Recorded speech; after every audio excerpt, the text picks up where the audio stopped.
আসসালামু আলাইকুম রহমতুল্লাহি বরকাতুহু। আজকে আমি চৌগাছা থানার বীরগোবিন্দপুর গ্রামের দিকে যাত্রা শুরু করেছি। এটা শহর থেকে অল্প একটু দূরত্বে, অ্যারাউন্ড 4 থেকে 5 কিলোমিটার হবে।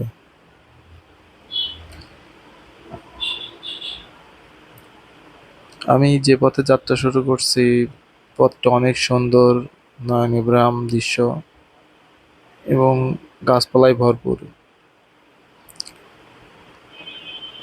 যদিও আজকে প্রখর রৌদ্র, সাথে মৃদু বাতাস আছে, কোথাও কোথাও একটু বেশি,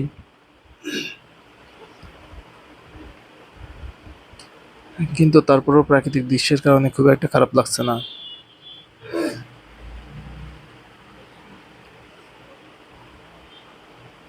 আপনারা দেখতে পাচ্ছেন চারিপাশে সবুজ আর সবুজ, মাঝখান দিয়ে পিচ ঢালা রাস্তা বয়ে গেছে। প্রখর রৌদ্র হওয়ার কারণে রাস্তায় মানুষের চলাচল একটু কম।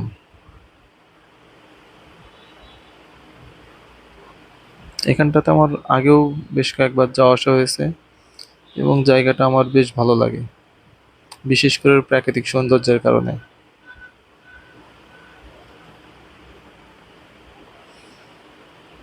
চলতে চলতে সবচেয়ে দৃষ্টি কাড়ে খেজুর গাছগুলা।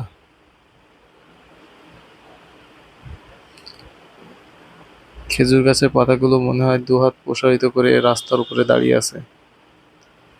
আমার কাছে দেখতে বেশ ভালোই লাগে। আপনাদের কেমন লাগছে কমেন্ট করে জানাবেন।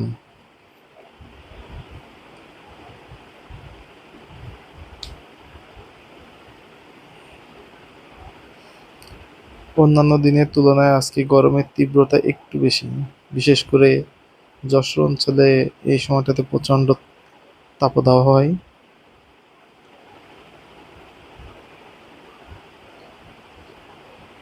আমি এই রাস্তা ধরে এগিয়ে যাব বীরগোবিন্দপুর বাওড়ের দিকে।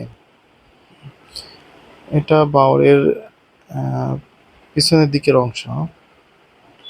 এখন অবশ্য বাওড়ের আর আগের মতো ওই জৌলুসটা নাই। গ্রীষ্মের খরতাপে পানি অনেকটাই শুকিয়ে গেছে। কিছুদিন পর যখন বর্ষা আসবে তখন আবার ফুদে ফেঁপে টইটম্বুর হবে। আপনারা দেখতে পাচ্ছেন কৃষকের মাঠের ধান প্রায় সব কাটা শেষ। এখানে ধান ছাড়াও আরও অন্যান্য সবজিও চাষ হয়। সবজির জন্য এই এলাকাটা বেশ বিখ্যাত।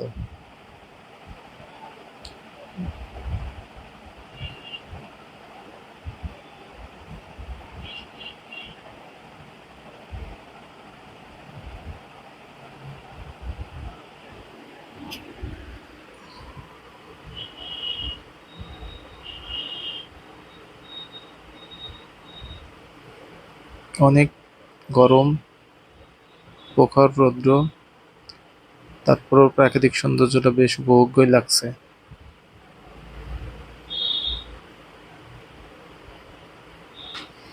দূর থেকে যে বট গাছটা দেখা যায় এটার কথা না বললেই নয়। এই জায়গার বট গাছটার নিচে দাঁড়ালে, আমি এর আগে দাঁড়াইছি, দাঁড়ানোর পরে মনে হয় যে একটু জানি বেশি ঠান্ডা অন্যান্য জায়গার চেয়ে, এবং ওই জায়গাটাও বেশ সৌন্দর্যমণ্ডিত। দুপাশে দেখতে পাচ্ছেন যে পানি, এটাই বীরগোবিন্দপুর বাওড়। সামনে ছোট্ট একটা ব্রিজ আছে, ব্রিজ না বলে এটাকে কালভার্টই বলা যায়।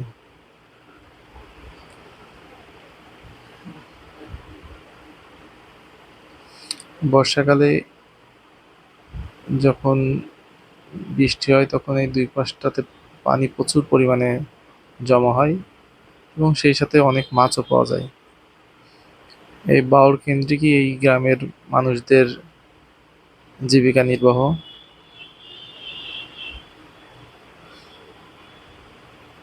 তো আমি আমার যাত্রার প্রায় শেষ অংশে চলে আসছি। বাওড় ছাড়িয়ে সামনের দিকে যেই যাত্রাটা শেষ করব আজকের মতো।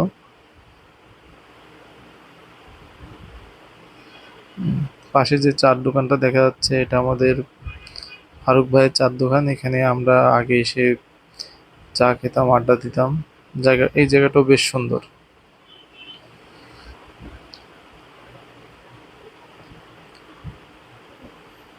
যাই হোক, আজকের যাত্রা প্রায় শেষ।